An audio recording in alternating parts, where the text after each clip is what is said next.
mengatakan kita membawa unsur hikmah, maka otomatis konten di dalamnya ini semuanya adalah sihir. Ketika amalan ternyata di dalam amalan itu ada bagaimana cara mengajarkan zikir, bicara Allah, Allah, Allah, Allah, Allah, maka lafaz Allah, Allah ini adalah sihir. Hati-hati.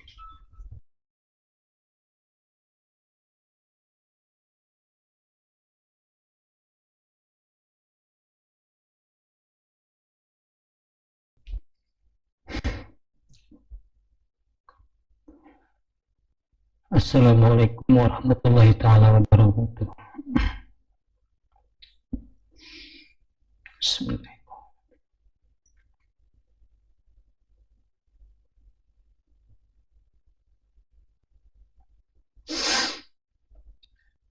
Di dalam konten ini insya Allah, karena memang saya juga terpanggil untuk sedikit mengomentari tentang fenomena yang sedang terjadi antara tukang sulap dan Mas Samsudin.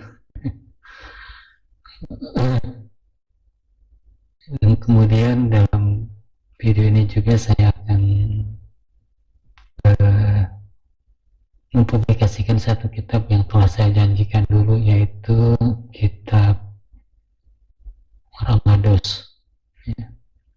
Ceritanya kitab Ramados ini telah saya paparkan di dalam video saya sebelumnya dalam kitab Arwah, yang dimana kitab Ramados ini kisahnya itu diambil dari perjalanan spiritual di dunia astral, dan dalam perjalanan tersebut ya alhamdulillah beliau sudah menemukannya, dan bukunya berupa serpian, dan dalam pengambilan kitab tersebut itu mengambil salinannya, tidak diambil aslinya, kemudian dituliskan kembali oleh sang penulis ya, dalam penuturan kata-kata yang beliau buat.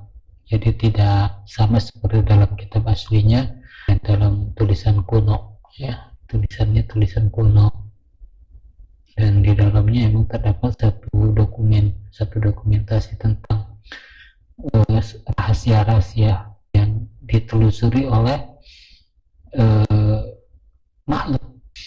Dan kitab Ramados ini ya, ini cerita yang disusun oleh pelaku yang ada di dunia sufli, di dunia bawah, dan mendokumentasikan kejadian-kejadian sejarah alam, walaupun kadang pada akhirnya itu akan terjadi banyak pertentangan.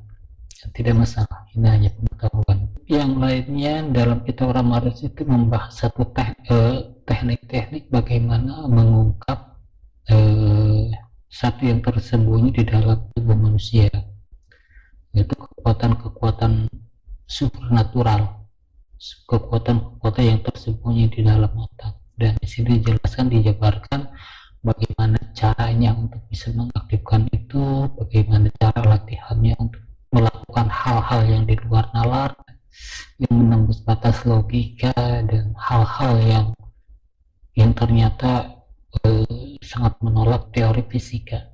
Dan di dalam buku ini ya emang aneh gitu ya, sangat aneh ya. Karena kenapa dibilang aneh? Karena menerangkan hal-hal yang di luar nalar, yang apa ya, kalau hidup kita kan selalu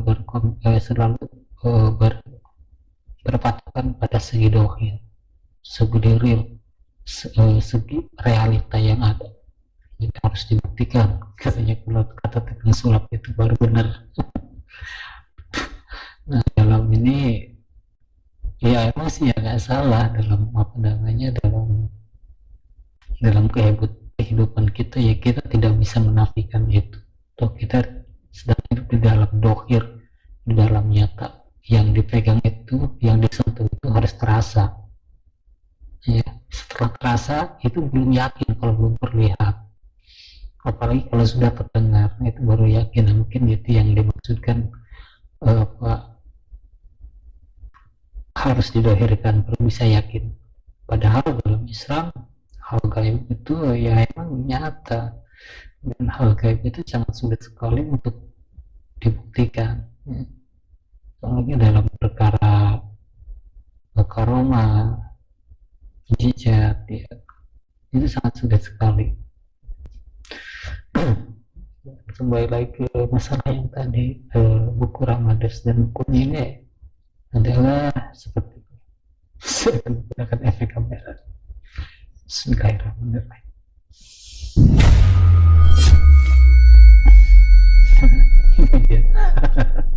Bisa sih ya. Ramades, kita Ramades, ada apa sih di dalamnya kita Ramades ini? Mungkin Anda bertanya ya seperti itu. Apa sih bahasanya kita Ramades ini? Pertama, bahasan yang pertama adalah teknik Budabari. Itu teknik ini berfungsi untuk mengembangkan canduit. Canduit itu apa? Canduit itu adalah pusat pengetahuan yang tersimpan di dalam otak. Canduit menampung segala sesuatu, segala hal yang bisa diketahui oleh manusia, termasuk hal-hal fisik dan non-fisik. Itu adanya di canduit.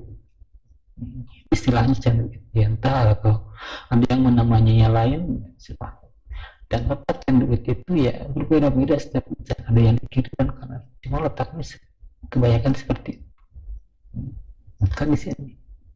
Itu juga di sini atau di sini. Terserah. Itu ya nanti terang sendiri. Mungkin ketika Anda melihat seorang mendigo atau Mas Roy Yasin selalu memegang, ketika mereka dia berusaha melihat meneropong, itu letaknya canduitnya sudah aktif.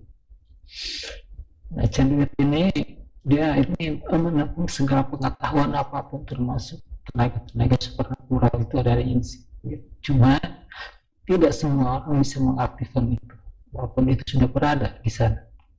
Hanya beberapa orang saja, dan itu pun tidak pernah 100%, hanya 10 atau mungkin 8, mungkin 20%. Dan untuk 20% pun Anda sudah menjadi orang yang istimewa kalau bisa mengaktifkan itu.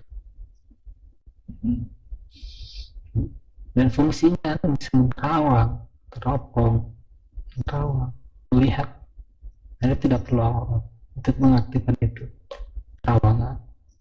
Ataupun Anda ingin menggerakkan benda, objek-objek dengan pikiran, itu harus aktif.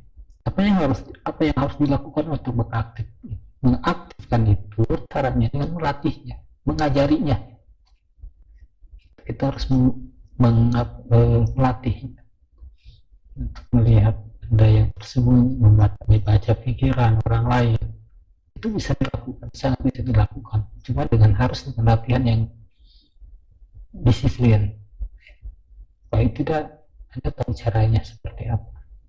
Dan kita Ramades ini nanti akan lanjut ke juz berikutnya yang diberi judul Kitab An-Nur. Cuma itu masih dalam proses penerjemahan. Nanti kalau di dalam An-Nur, dalam Kitab An-Nur akan dilengkapi dengan gambar untuk memudahkan. Terus bab selanjutnya, bagaimana caranya menciptakan dunia sendiri. Menciptakan dunia, maksudnya menciptakan dunia itu ya kita menciptakan dunia yang kita inginkan. Seperti apa dunia ini? Misal kita akan membangun satu rumah ini kita ciptakan seperti ini, semua gampang Anda bisa. Dan kemudian kita ingin dalam seperti apa, itu bukan Anda bisa lebih luas lagi. Cara-caranya di sini dijabarkan. Itu dunia ini yang terletaknya di alam astral, dimensi lain. Nah, kemudian setelah kita ciptakan, kita bisa masuk ke alam yang kita ciptakan, dunia asal, melalui imajinasi kita.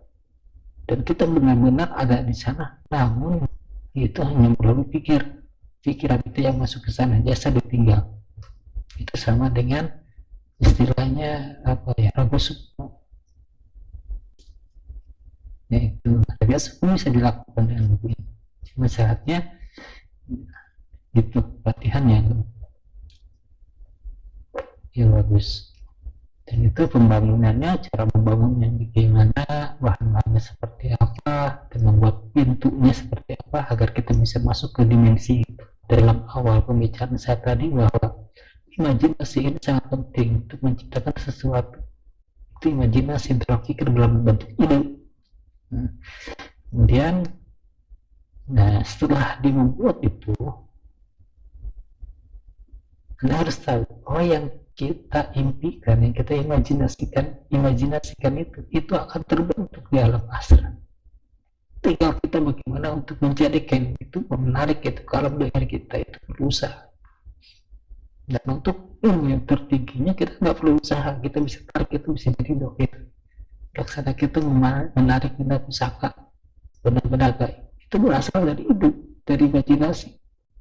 Cuma ini ada banyak faktor yang menggabungkan itu, entah dari terawangnya, imajinasikan itu, kemudian ada kita bentuk, akhirnya dohir.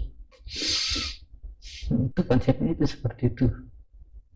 Dan untuk hal-hal yang tidak bisa, itu kita memerlukan bantuan yang lain.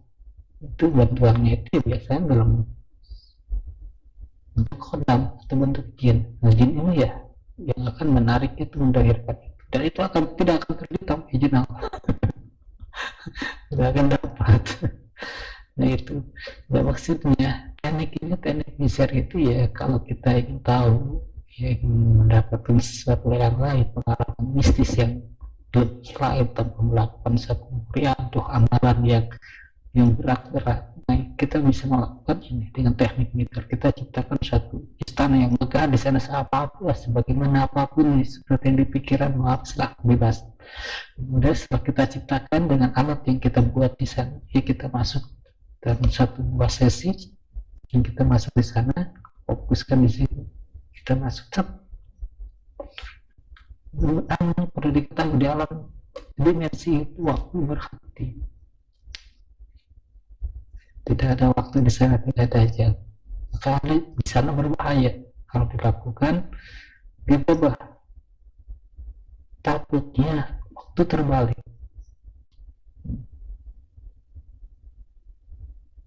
Kita jangan sampai kebalik, 1 menit di sana, 1 bulan di sini.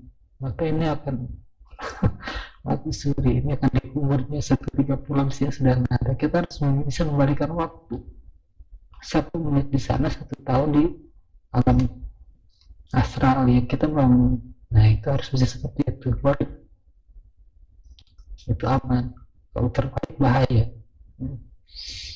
Sedangkan kosong. Dan kemudian teknik berikutnya itu yaitu teknik segitiga kehidupan bintang laut. Dalam bintang laut itu dalam Hatim Sulaiman juga ada. Itu segitiga kehidupan itu teorinya di alam semesta itu tidak semua tempat itu bisa mengumpulkan untuk seseorang. Dalam jenis karir, beruntukan kerajaan, kalau Anda salah menempati tempat itu, Anda akan mendapat banyak kesialan di sana, banyak dalam segi karir menurun, pekerjaan menurun, apapun yang ada kamu selalu berusaha membuat bisnis apapun yang Anda rintis pada akhirnya akan jatuh. Nah itu Anda bisa melihatnya dengan melakukan teknik segitiga ini. Jadi mana tempat yang paling beruntung buat Anda, itu rahasia. Percaya atau tidak, up to you. Itu, dan ini tidak akan ditulis kalau tidak ada bukti sebelumnya. Dan ini sudah banyak sekali dipraktikkan dan berapa boleh presentasi. Itu banyak kesal dengan hal kerejekian ini. Kenapa ya? Setiap saya bangun satu bisnis pasti hancur, berujung-ujungnya hancur. Banyak sekali kejadian-kejadian yang aneh menimpa, dan itu berulang. jurus apapun yang saya lakukan itu selalu berulang begitu saja. Nah itu Anda bisa melakukan teknik ini, mencari tempat posisi mana di bumi yang mempunyai keberuntungan yang baik untuk Anda. Itu teknik teorinya seperti itu. Wallah. Kemudian berikutnya ada teknik awet muda. Nah, ini teknik awet muda. Ya, ketika Anda berumur 40 tahun lebih, ya, maka Anda akan berada, wajah Anda, muka Anda tidak berubah. Itu akan berada di usia berapa tahun yang Anda maksud, Anda tuh yang Anda tahu, bisa 20 atau yang terlalu muda itu memang jalan sebagai wajah ya. Sewajarnya Anda ketika dewasa itu yang usia berapa seenaknya. Anda bisa kembali ke sana dan akan mempertahankan itu. Tidak membuat tekniknya atau latihannya seperti apa di sini ada. Jika kelompok Anda memutih, itu akan kembali menghitam, dan itu secara alami. Kita awet muda di sini, dan itu dengan latihan yang mudah. Cuma itu harus dengan disiplinan. Kemudian lagi ada teknik mengubah masa lalu. Nah ini penting. Itu fungsinya apa? Ini fungsinya mengubah masa lalu itu untuk mengubah masa depan yang kita alami. Tapi hati-hati, jangan sembarangan, karena ketika Anda mengubah masa lalu Anda, maka ada banyak hal yang hilang. Dan jangan sampai yang hilang itu adalah yang merugikan orang lain. Itu. Dan apa itu? Apakah itu bisa? Insya Allah bisa. Ini sudah terbukti mengubah masa lalu. Jadi contohnya begini, ketika saat ini kita mendapatkan satu musibah berat. Ini bahasanya ya, bukan tentang agama ya, maaf ya, ini yang pengetahuan. Jadi diselatikan. Dan masalah itu sangat berat. Anda ingin menghilangkan masalah ini supaya tidak terlalu berat dan cepat selesai, maka Anda diperlukan mengubah masa lalu supaya hal ini tidak menimpa kita. Itu maksudnya ke sana. Itu ada caranya. Kita rubah masa lalu supaya kita tidak belok ke sini, tidak melakukan ini. Bagaimana caranya? Ini ada tekniknya di sini. Ini ada tekniknya di sini. Yang selanjutnya adalah teknik membelah diri. Itu Anda bisa jadi 2 atau 3.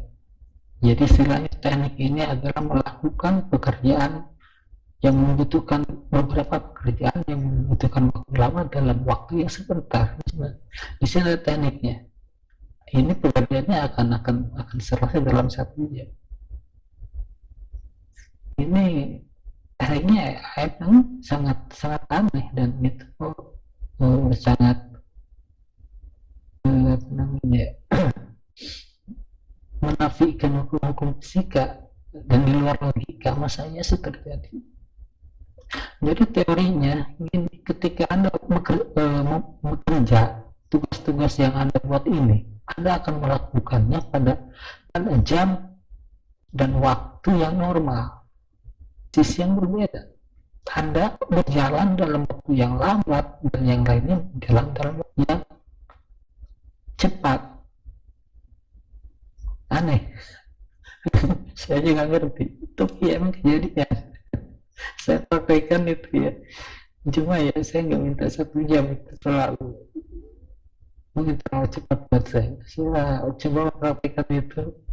Saya pulang dari Jakarta ke Pelabuhan Ratu memakai kendaraan motor. Biasanya itu saya memerlukan waktu 4 jam. 4 jam itu gas motor saya tarik habis 100 sampai 100 km per jam, atau sampai mentok kilometer. Nah itu baru bisa saya tempuh dalam waktu 4 jam tanpa istirahat. Coba saya lakukan teknik ini. Saya jalan santai dengan teknik yang diberikan di kitab ini. ternyata 3 jam 3 jam jalan santai. Ya saya ya 70 80 ya atau 60 gitu.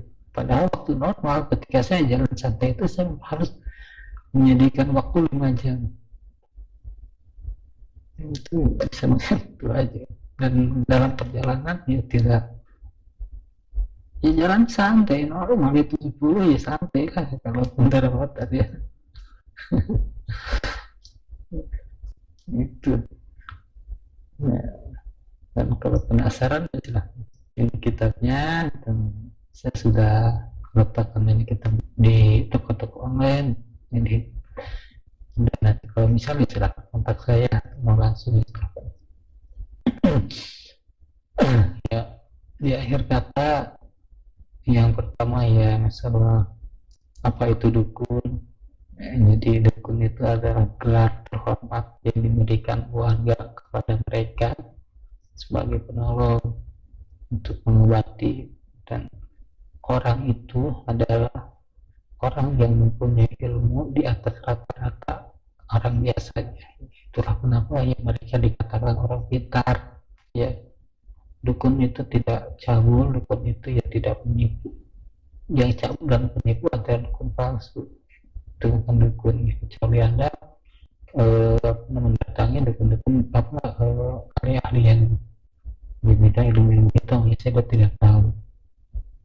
Kemudian kalau mereka bisa mengobati, bisa melihat, bisa, jika itu hanya untuk standar, itu tidak bisa, tidak mendapatkan gelar dukun. Itu hanya sebagai disebut orang bisa. Dukun itu adalah ya guru-gurunya bisa itu memang dukun terhormat bagi mereka, dan mengetahui satu hal-hal yang rahasia, dan hal-hal tersebut yang sangat dirahasiakan, dan yang sampai kepada mereka itu ya hal-hal yang apa ya, susah saya mengatakan. Kemudian ya kalau Anda menafsirkan dukun cabul dan penipu yang saya tidak setuju.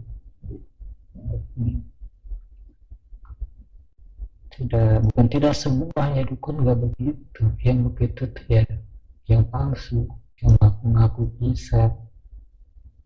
Anda ingin melihat satu keajaiban ya jangan lihat di YouTube. Jadi YouTube ya yang Anda dapatkan ya semuanya konten hiburan. Semua aja Anda melihat namanya mencari ya pas saya menyelidiki kesaktian Angling Dharma dalam sinetron. Itu saya mau ya sudah ya. Jadi terus untuk yang emang yang mengikuti, saya tekankan tidak ada yang terbongkar sedikit pun, tidak ada pembongkar apa yang dilakukan oleh orang-orang yang mengerti untuk ilmu yang benar, teknik-tekniknya seperti ya, dan itu prosesnya yang sangat berbeda walaupun memang kelihatan sama ya. Imajinasi ya, kita untuk bisa menebak sesuatu ya bisa saja dengan cara apapun, dengan hal apapun. Jangan tadi jadi pesulap tadi itu kan ya, ilmu sulap itu dukun yang beda. Kalau dukun melakukan ilmu sulap ya itu sulap namanya. Sedangkan dalam yang namanya ilmu khawas, dalam kitab-kitab Manusul Hikmah atau Syamsul Ma'arif atau yang lainnya, itu sangat menekankan ketika Anda mendapatkan sesuatu hal yang dirahasiakan, maka jaga rahasia itu. Ketika Anda mendapatkan suatu karomah yang Anda rasakan, yang Anda pelajari, yang Anda alami, maka Anda harus merahasiakan itu. Tidak boleh mengabarkan apalagi untuk dipamerkan. Jadi ya sulit untuk ilmu yang putih itu, yang sulit, ya tidak akan bisa untuk dipamerkan, untuk dijadi, karena ada satu permintaan pembuktian itu yang bisa ya mengalami ya seperti adanya ya bagaimana keyakinan untuk bisa membuktikan itu. Untuk ilmu karamah itu tidak bisa dipamerkan. Jangankan dipamerkan, mengabarkan saja sudah tidak boleh. Mengabarkan saja sudah tidak boleh, apalagi memamerkannya. Itu tidak bisa. Ilmu karomah itu akan ada ketika waktunya. Nah, kecuali ilmu kita mungkin ya ilmu yang lain, kan memang pengetahuan saya itu sampai di sana. Mungkin kalau yang lain ya bisa memamerkan, ya silakan, ya alhamdulillah. Tapi kalau saya ya nggak bisa, karena emang saya tidak bisa apa-apa. Saya bukan guru, kiai, ustadz pun tidak, ya biasa-biasa saja seperti orang kebanyakan. Dan ya itu ya biasa-biasa saja, seperti biasa, nggak ada kelebihan dari saya. Hanya saja saya sering berpikir mengirimkan satu asma Allah, lagi asma husna. Nah itu mungkin salah satu kelebihan saya. Tidak akan mendapatkan apapun ketika Anda memaksa berkuar-kuar di medsos, menantang ke sana kemari untuk melakukan pembuktian satu ilmu karomah. Dan subhanallah, Anda salah besar. Anda tidak akan mendapatkan apa. Jadi intinya ketika Anda mengurangi yang namanya dukun palsu, dukun palsu, ya siapapun ya pasti akan mendukung itu. Ya, siapapun orang baik itu pasti akan mendukung Anda, dan Anda berperang dengan oknum-oknum dukun. Nah ketika kata-kata Anda menyamaratakan dukun, nah itu yang akan banyak orang tersinggung. Itu jadi begini, Anda itu aneh. Kalau menurut saya itu Anda berusaha membongkar, padahal menurut saya tidak ada satu hal pun yang berhasil Anda bongkar. Tidak ada. Taruh kata begini, saya ini punya angka 10. Ini saya tuliskan, saya punya angka 10. Saya punya angka 10, ya. Kemudian angka 10 ini saya pertontonkan, saya didapat dari titik-titik.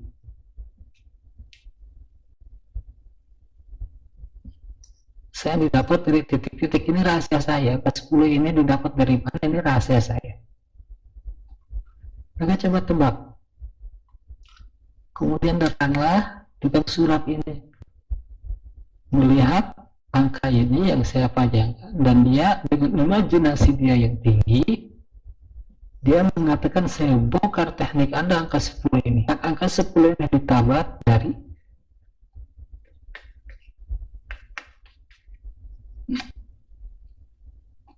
ya 2 dikali 6, 2 dikali 5. Ngomong aja salah ya. Udah lama nggak sekolah. 2 dikali 5 sama dengan 10. Ya. 2 dikali 5 sama dengan 10. Kemudian Anda mengatakan, angka 10 yang saya paparkan ini dusta. Saya pembohong. Karena punya angka 10 ini, saya terbongkar trik Anda. 2 kali 5. Padahal Anda tidak tahu sebenarnya angka 10 yang saya punya ini dari mana. Padahal ya, angka 10 yang saya punya ini saya dapat dari berhitung 1, 2, 3, 4, 5, 6, 7, 8, 10. Nah ini, jadi nanya menebak. Tidak seperti itu prosesnya. Anda menebak. Nah, apapun ya, melalui imajinasi, saya katakan imajinasi sangat mendukung atas berbagai hal ya. Berbagai hal itu membutuhkan imajinasi. Nah, untuk mendongkrak semangat itu memerlukan sugesti.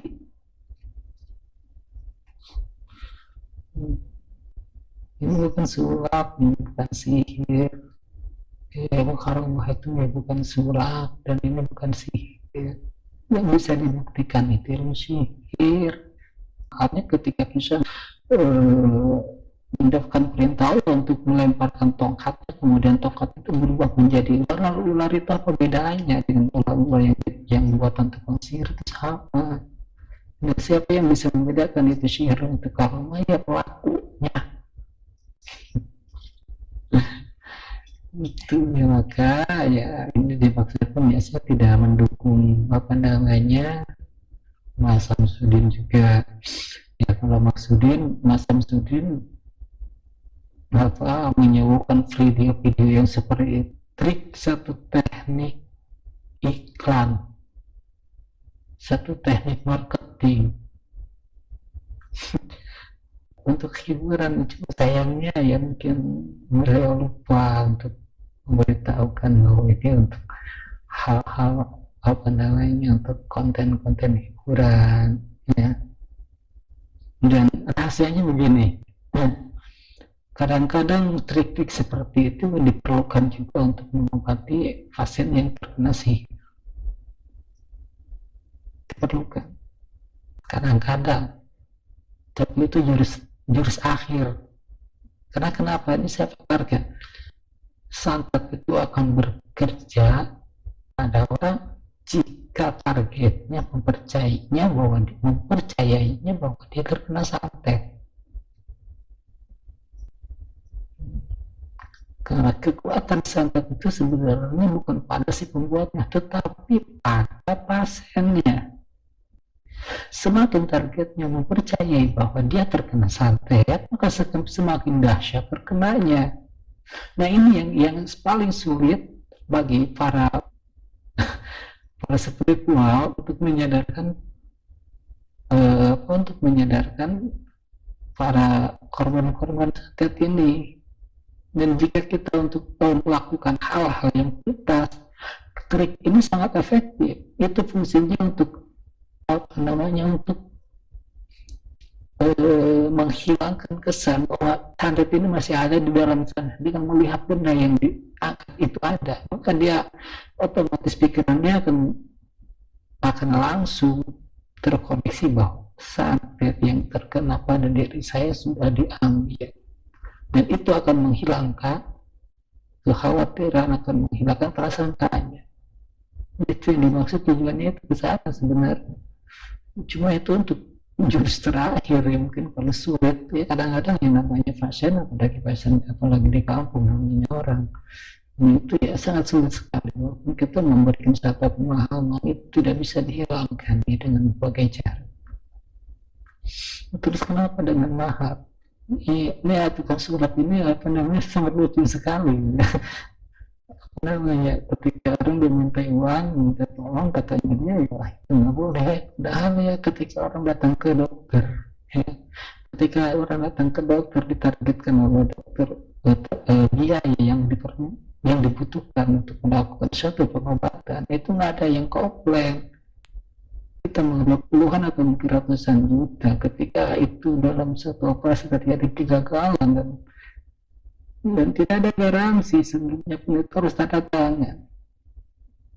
Ataupun dalam pengobatan yang sulit dan dokter tidak sanggup mengobati, sudah mengeluarkan, bahkan pasiennya pun membicarakan, saya sudah menghabiskan uang ratusan juta untuk mengobati penyakit saya ke dokter dan tidak sembuh-sembuh. Ketika dia datang ke paranormal untuk berobat, kenapa harus menyepelekan? Dia merasa dia mengeluarkan, itu kan lucu. Dan ya banyak, saya yakin untuk pengobatan penyakit yang sulit disembuhkan oleh dokter itu, ketika penyakit itu diobati oleh spiritual, dan itu mendapat tingkat kesembuhannya itu lebih tinggi dibanding dokter untuk penyakit-penyakit yang tidak bisa ditangani dokter ini ya, yang tidak ditemukan gejala-gejala dalam diagnosisnya. Emang dokter tidak bisa memvonis ini apa atau bagaimana cara pengobatannya, ya itu kan sangat sulit, dan tidak semua penyakit itu ya bisa diagnosis oleh perawat ataupun dengan dengan teori-teori yang ada di kedokteran. Itu perlu satu penelitian yang lebih lanjut. Nah, penyakit-penyakit seperti itu ya salah satunya dengan pengobatan alternatif, dan 70% itu berhasil. Lantas ketika dengan yang mahar yang itu lebih kecil, tidak ada persentasenya sedikit pun dibanding waktu dia mengeluarkan uang ke dokter dan tidak sembuh, dan itu dipermasalahkan, kan aneh. Sementara ilmu-ilmu yang kayak begini itu tidak mudah, tidak mudah. Tirakannya kita, waduh, sangat melelahkan. Anda tahu dulu berpikir selama 1 jam itu lebih nyangkul selama setengah hari atau seharian, itu lebih mudah nyangkul daripada berdiri duduk pikir selama 1 jam. Ini itu harga itu. Entah ilmu khawas apapun ilmu kedokteran itu sama-sama ilmu Allah. Nah, jangan dipisah-pisahkan. Ilmu dohir atau ilmu batin itu sama-sama ilmu Allah. Itu karena dokter menggunakan ilmu dohir, ilmu lagi kita harus dihargai mahal. Sementara ilmu yang khas yang sudah kebukti, yang rahasia, Anda menghargai sangat murah sekali, tidak ada harganya, padahal Anda merasakan akibatnya 100% nyata. Makanya kenapa kitab-kitab saya dijual berbeda dengan harga kitab yang beredar di atas rata-rata. Kenapa? Karena saya ingin Anda ketika Anda memahami kitab saya, Anda keyakinan Anda sudah full. Dan ini bukan ajang uji coba. Karena ketika Anda hanya uji coba, hanya ingin maka Anda sia-sia, tidak akan ada manfaatnya. Ketika Anda berpikir atau asmaul husna dengan aturan-aturan yang sudah dipaparkan, dengan keyakinan yang masih ngambang, entah benar atau enggak, itu tidak akan ada bukti buat Anda. Sulit sekali. Makanya kenapa zikir itu akan Anda rasakan ketika Anda sampai ke titik terendah, ketika Anda datang ke titik pasrah, dan itu akan Anda rasakan. Dan datangnya secara normal, secara wajar, memang kewajaran sewajar-wajarnya dengan doa itu sangat aneh. Itu karena berkata bahwa penglaris itu tidak ada. Jika ada, Anda akan menjual cilok harga 100.000. Lihat begitu. Sebenarnya kalau Anda jangan merembet dengan masalah syarat, bahaya. Rasulullah sudah mengajarkan penglaris caranya bagaimana, dengan sholat sunnah duha, walaupun itu namanya apa ya, tetap karena secara kasarnya itulah sholat penglarisan, dan datangnya pun secara normal, tidak seperti itu ya. Anda ini menyadarkan satu materi yang saya yakin Anda percaya doa, saya percaya doa. Maka kenapa Anda nggak meminta planet Mars untuk Anda bawa jadi ke tempat tinggal sendirian? Bisa nggak? Ilmu hitungnya seperti itu. Ya entah kalau ilmu hitam, dan kalau ilmu hitam itu tidak akan ada orang yang mau memamerkan hal seperti itu, dan penggunanya pun akan merahasiakan hal itu. Jangan Anda katakan bahwa karena ilmu penglapisan nggak ada, dukunnya pun tidak kaya. Nggak begitu. Kalau ilmu hitam, ya, ilmu hitam, dukun itu merupakan alat. Dukun ilmu hitam itu alatnya syaitan untuk membawa yang lain supaya bisa masuk. Yang kaya itu ya pasiennya, dukunnya. Kalau dukunnya dibikin kaya, maka sudah berhenti di situ, dukunnya tidak akan mau lagi. Bodoh. Ya itu. Ini kayak yang di apa itu, yang pakar ahli, katanya pakar ahli rupiah. Pokoknya Pak, dia mengatakan apa itu? Ilmu pesugihan itu tidak ada. Ya tidak ada lah, tidak ada orang yang bakal mengaku bahwa dia melakukan pesugihan, dan itu akan menjadi rahasia pribadi. Kenapa dibilang ada ya, karena dukunnya pun gak kaya. Aduh, gak nyampe pikiran.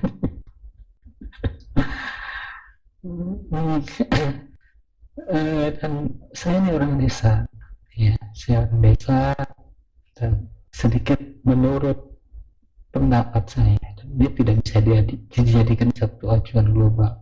Ini hanya menurut pendapat saya dalam selama kehidupan saya di desa. Pertama, dukun itu bisa dikatakan dukun kalau kalau pertama, orang itu adalah orang yang dimintai tolong oleh warga, orang yang sering dimintai tolong oleh warga, dan sifat pertolongannya pun itu multiple. Misal untuk tukang jampe, ya, dan bahasa Arabnya rukyah, ya rukyah itu jampe. Yang kedua, pengobatan tradisional dengan menggunakan daun-daunan atau tumbuh-tumbuhan yang ada. Yang ketiga, pengobatan secara lahir dan batin, ya, fisik dan non fisik. Misal menjual tanah, mendatangkan orang hilang, mencari orang hilang, menyembuhkan sihir dan lain sebagainya. Akar ahli ilmu untuk perang, istilahnya pedugalan, mereka itu sangat multiple. Dan mereka dukun yang kita beri gelar itu ya emang orang-orang yang sangat-sangat mengerti agama, bahkan pengertian agama mereka jauh di atas rata-rata, melewati pemahaman di dalam kitab, di dalam keterangan yang sudah ada. Pemahaman mereka itu jauh melampaui itu yang saya maksud, yang diberi gelar dukun. Kadang-kadang jika Anda belajar ke mereka ahli seperti ini, Anda akan mendapatkan pemaparan yang berbeda. Anda bisa belajar dengan ilmu agama, kan pemaparan dengan bahasa-bahasa yang sangat dalam, yang sulit sekali kita cerna. Mereka memberikan satu definisi pemaparan yang jauh-jauh sekali, yang mungkin ya tidak pernah kita dengar di para pendakwah. Dan ya karena memang mereka tidak belajar dari buku, ya, sedangkan sekarang orang-orang yang pintar itu belajar dari buku. Kita punya dukun itu kitab diri, ngaji rasa, Quran yang tersurat dan diri yang tersirat. Itu namun dukun itu bukan guru ngaji, bukan kiai, dan bukan ustaz, gitu. Bukan guru ngaji, dia sendiri itu gelar terhormat yang diberikan oleh warga kepada beliau. Dan dukun tidak pernah mendeklarasikan, menyatakan bahwa saya seorang dukun, tidak ada. Itu murni mutlak, itu gelar yang kita berikan, warga berikan kepada dia, kepada orang yang mempunyai pengetahuan yang tinggi dalam hal fisik dan metafisik. Itu yang kita beri gelar dukun. Dan beliau ini tidak mendeklarasikan diri, saya seorang dukun, saya ngerti, saya bisa, tidak pernah. Dan yang namanya dukun itu hidupnya juga terpencil. Dia mereka tidak menyendiri, dia jauh dari keramaian. Rumahnya itu berada di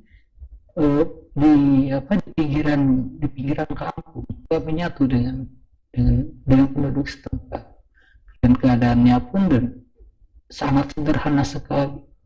Mereka itu cenderung menyatu dengan alam, tidak mau berglamor dengan kekayaan, dengan hal-hal duniawi. Mereka hidup dengan secukupnya. Itu tidak berarti kan mereka tidak bisa kaya. Hal yang mudah jika ingin kaya mereka.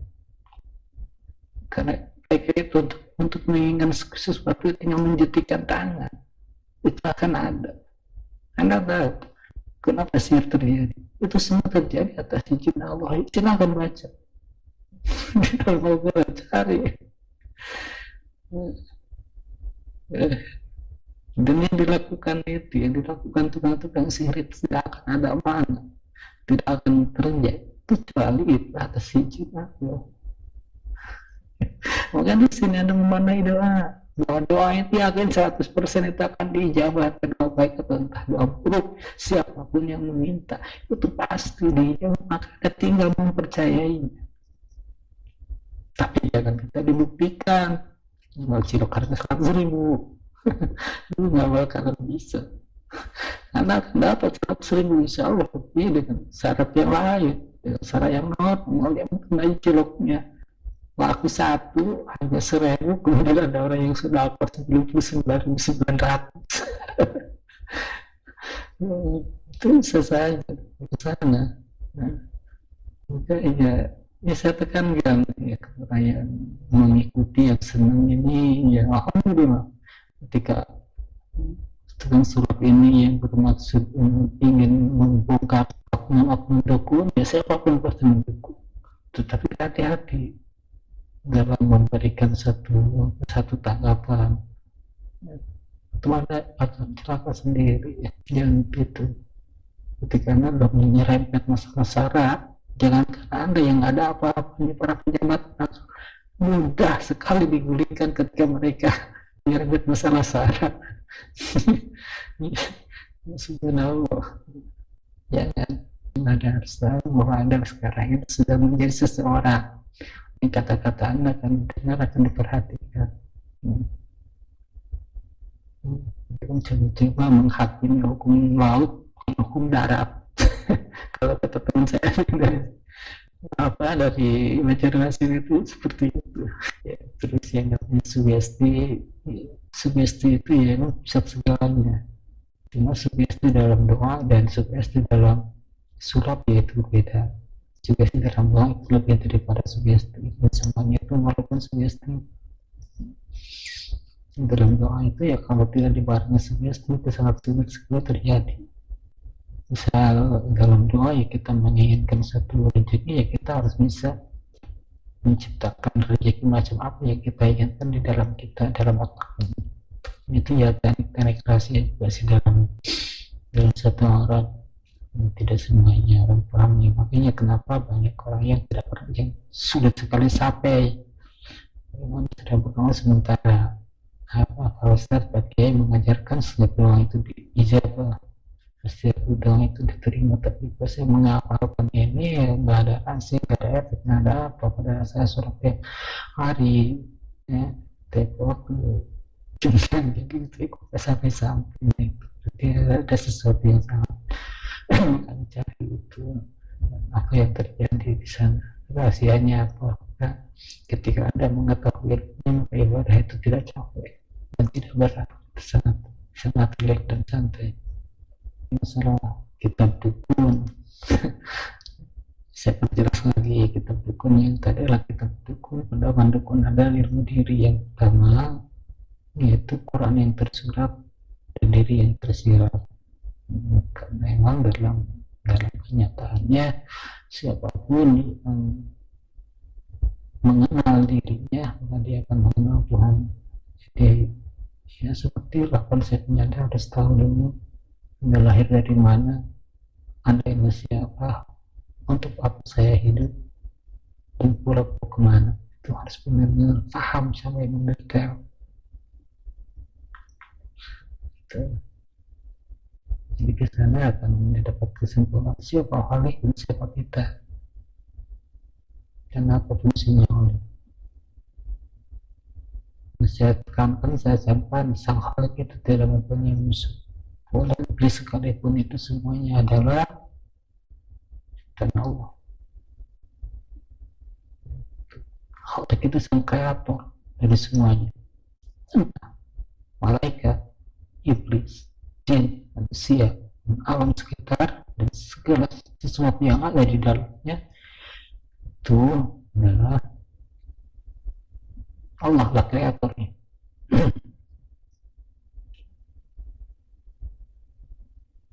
Allahu ahad, Allahu samad, lam yalid wa lam yulad wa lam yakul lahu kufuwan ahad.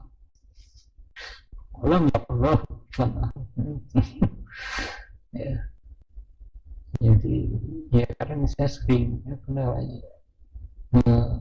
mengerutkan cinta ketika seorang Turki mengatakan, pergi kau adu Allah, kamu punya musuh. Ya, tapi katanya kan Rasulullah mengajarkan itu, iya silahkan. Ya, itu kan Rasulullah juga tidak melarang siapapun dalam melakukan hal itu, ya Rasulullah juga mengizinkan sesuai kemampuan dan keilmuan. Nah, bagi kita yang menjalani, jika sudah tahu ilmunya seperti itu, maka jangan hati yang lain yang punya pengetahuan tersendiri, punya pemahaman tersendiri, yang punya guru yang lain. Jangan Anda merasa sangat bisa. Ketika Anda menemukan satu ilmu lagi, satu ilmu yang lain yang di luar dari semuanya, maka Anda merasa ternyata pengalaman saya sangat kecil. Itu ya lebih bijaksana bagi Anda. Anda adalah orang yang sangat paham dan berilmu, dan Rasulullah ingin mengajarkan untuk itu. Intinya Islam itu rahmatan lil alamin, melakukanlah itu, tidak mengkafir-kafirkan, dia tidak menghukumi satu pendapat orang lain itu salah itu benar. Ya sebenarnya yang keras kepala itu yang orang-orang pintar ini, orang yang ngerti ini. Jadi kenapa? Ketika orang awam jalan ketemu ulama, ya, ketemu orang mau ke masjid, mereka nggak pernah merhati. Ya. Maka dalam hati mereka juga berkata, saya ingin seperti mereka, kenapa saya nggak bisa? Saya ingin seperti itu. Tetapi ketika orang yang soalin, mereka langsung wah kafir, nah itu. Padahal ya itu sebenarnya kalau orang ngerti seharusnya lebih paham, mengerti dengan cuma paham dan mengerti, lebih paham dan lebih mengerti. Harus lebih bijaksana dalam melihat, harus lebih bijaksana dalam berbicara, apalagi ini dikatakan sama orang-orang yang paham ilmu dan medsos. Itu hati-hati untuk itu, karena jangan seperti ustadz yang lain ya, terutama ini ya tukang jampe ya, tentang jampe tentang ya sebenarnya mereka tidak ngerasa itu ya. Kalau saya mau pembelajit itu tuh kemana apa lawan jen ini ya, saudara bukan saudara, apa namanya ya, saudara kakak kita itu.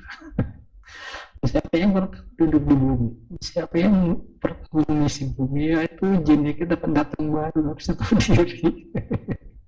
Biasa bercanda, tapi ya benar itu ya, kita ini sebagai khalifah kita berhak mengatakan mereka, kita punya hak untuk bisa, cuma ya orang yang berilmu, yang punya pengetahuan dan berpekerti yang bagus, yang akan lebih bijaksana dalam memilih apa yang tugas yang jin emban, dan kita itu sama semuanya untuk beribadah, dan syaitan pun itu ada di dalam kita ya. Makanya itu dalam surat An-Nas, minal jinnati wan nas, ya, dari jin dan manusia. Ditegaskan lagi dalam salat, akan juga rubi kepala ya, maksudnya dibakar misalnya Allah sekemudah wakil memisahkan nafas misalnya sidik dirasa untuk ain. Itu dari manusia, apa adalah teraplah jin menyebutkan. Itu lebih berbahaya, manusia itu lebih berbahaya daripada jin. Mereka tidak sakti, cuma ya ada keistimewaan dalam setiap hal, ada fungsinya masing-masing. Dan jika kita ingin menjadi orang yang lebih unggul, ya kita harus bisa menggunakan aset-aset yang Allah berikan untuk kita. Untuk pada ujungnya tentang malaikat ifrit iblis, jin, setan, dan manusia dan segala macam di alam dunia ini adalah untuk mendukung kehidupan manusia. Gitu. Ketika kita memahami siapa kita dan siapa Khalik kita, maka Anda akan paham hal tersebut lebih dalam, lebih dalam. Cuma kalau Anda mau, kalau Anda ingin, ya kalau Anda bertahan di sana, silahkan. Itu pilihan. Cuma ya jangan apa yang lain. Kalau saya memahami kita membawa usul hikmah, jadi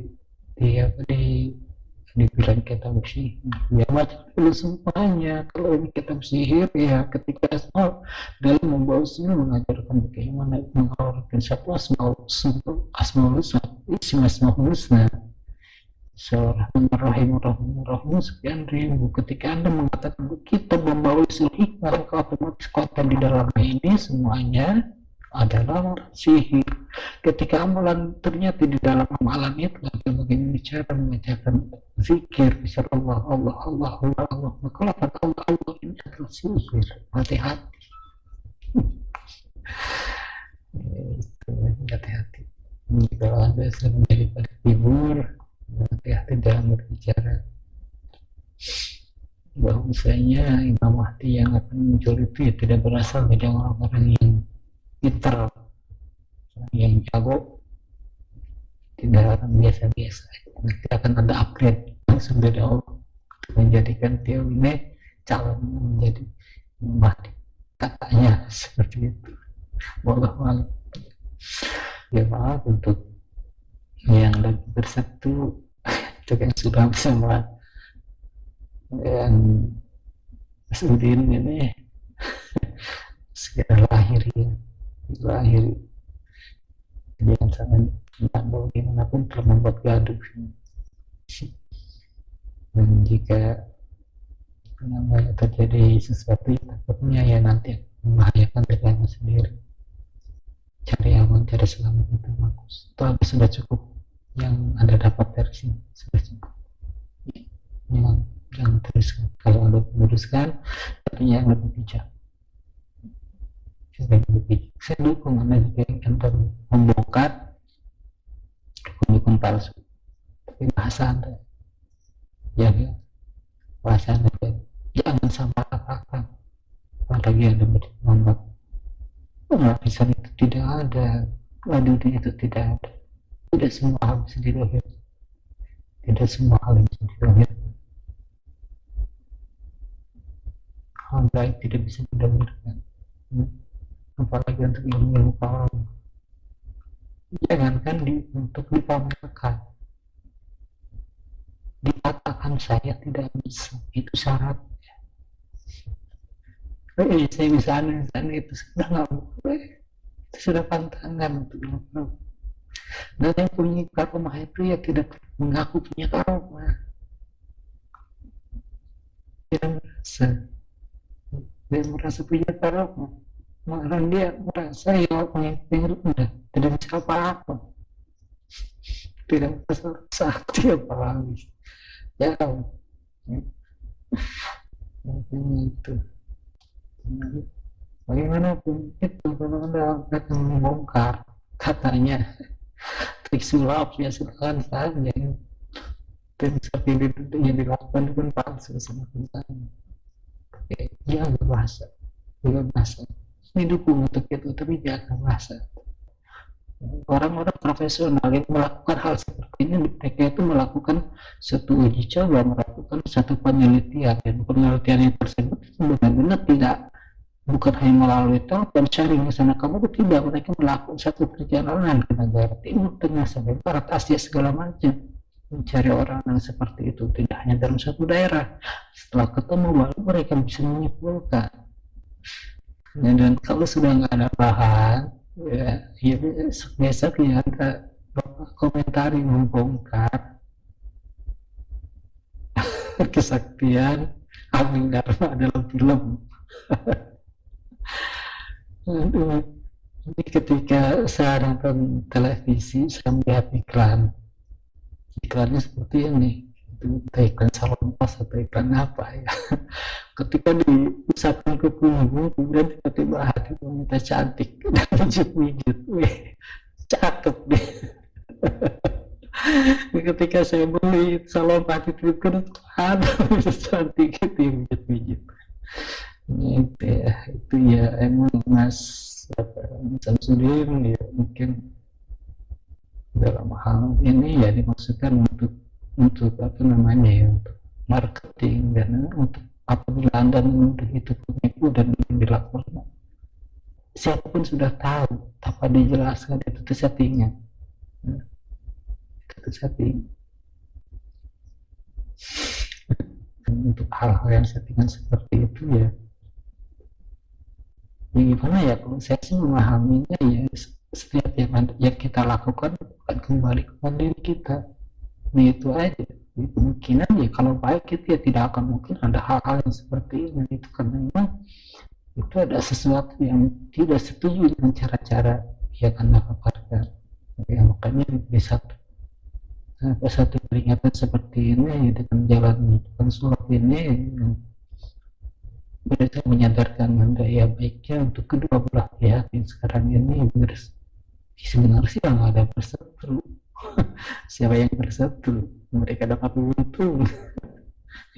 yang marahin yang komen-komennya itu yang kibah-kibah itu.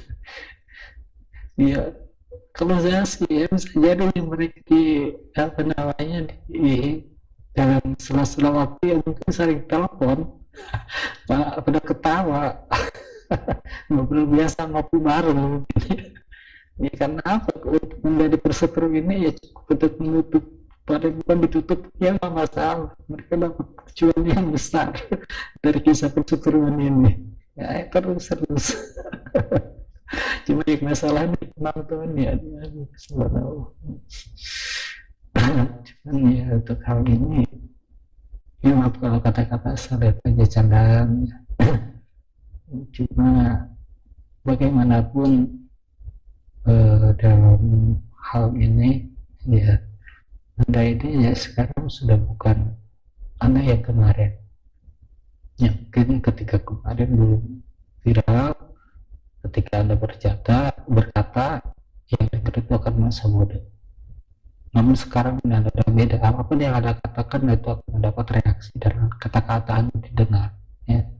Jadi hati-hati jangan sembarangan, dan bahwasanya satu lagi ilmu karamah tidak bisa dipamerkan ya, ilmu karamah tidak bisa dipamerkan. Untuk ilmu laduni penghabisan ya seperti tidak bisa dipamerkan, untuk bisa terbang jalan di air itu apa namanya ya segala macam yang bisa dipamerkan itu ya ilmu sihir, atau kalau mau bisa yang bisa dipamerkan carilah orang yang mahir dalam ilmu debus, nah itu bisa dipamerkan. Ilmu tujuannya itu ilmunya untuk pamer, untuk hiburan, untuk membodoh, untuk hiburan. Cari ke sana, insya Allah akan dapatkan. Ya, tadi saya cukup sekian, kurang lebih subhanallah. Assalamualaikum warahmatullahi wabarakatuh.